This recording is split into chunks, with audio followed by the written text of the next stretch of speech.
Kolbrin Bible, Book 5, Chapter 33. Speculation, Part 18. The whole chapter might retell the myth of Osiris, Isis, Horus, Set, but the name for Isis doesn't match. This will be an addendum. MAN 3325. Such was Pharaoh, a god below gods, a man above men. He was bound by the decrees of olden times and must ever set truth over falsehood. He was the narrow channel between God and man, one whose task was to reveal God to men. The family of Pharaoh was, in the first place, chosen by the Council of Light. In those days, a few families were selected, and some chosen from them to be carefully bred, so that all the less desirable traits were excluded. Their aim and objective was to produce men and women perfect in goodness, the ultimate in perfection. These were the qualities in which they were trained to the highest degree, in duty and responsibility, obligation towards the people in dignity, justice, and benevolence.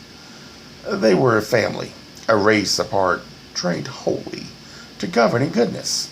Every moment of their lives was to be devoted and dedicated to the elevation of mankind. They were taught to regard the people as their own children, to be guarded, guided, and inspired by the finest examples possible. The family of Pharaoh was to reach out to the very summit of aspiration, to aim for the pinnacle of goodness and spirituality, while the common people labored under them. The whole life of royal families was to be devoted to service and goodness, to the elevation of mankind, to the preservation and administration of justice. MAN 3326. Originally, this worked perfectly, but earthly conditions are finely balanced between the call of the divine and the demons of the flesh. Somewhere down through the ages, the dam of spirituality sprang a leak, and that which had hitherto been hoarded and guarded ebbed away. The divinity, the spirituality in the blood, was diluted. It became weakened, and when goodness diminished, its opposite crept in.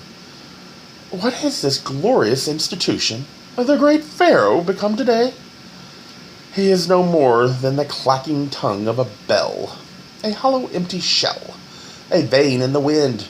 He is not the owner of his own time. His days belong to others, and the hours of his nights are controlled.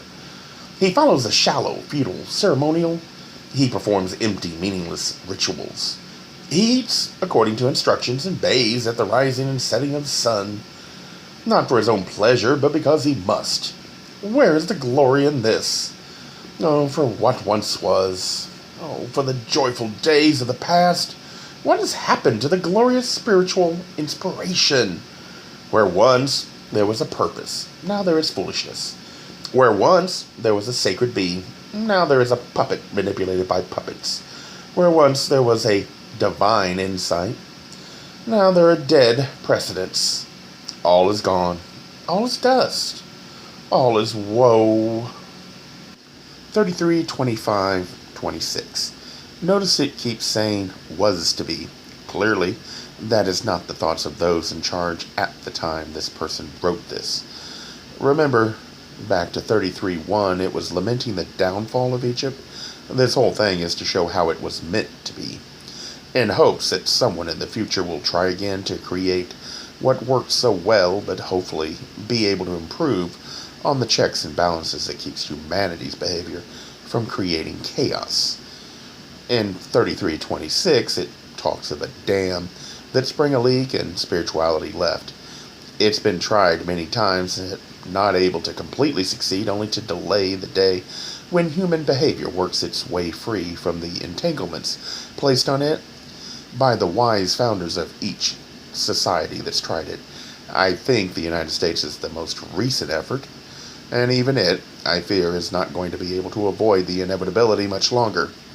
Each time humility recedes, changes are made, small ones, and while humility will return, it is not humanity's nature to look back and repair the damage. Most will not give back what they already have, even if it is bad for society. The clock ticks until the day that, for the sake of humanity to continue to grow, a society must fall.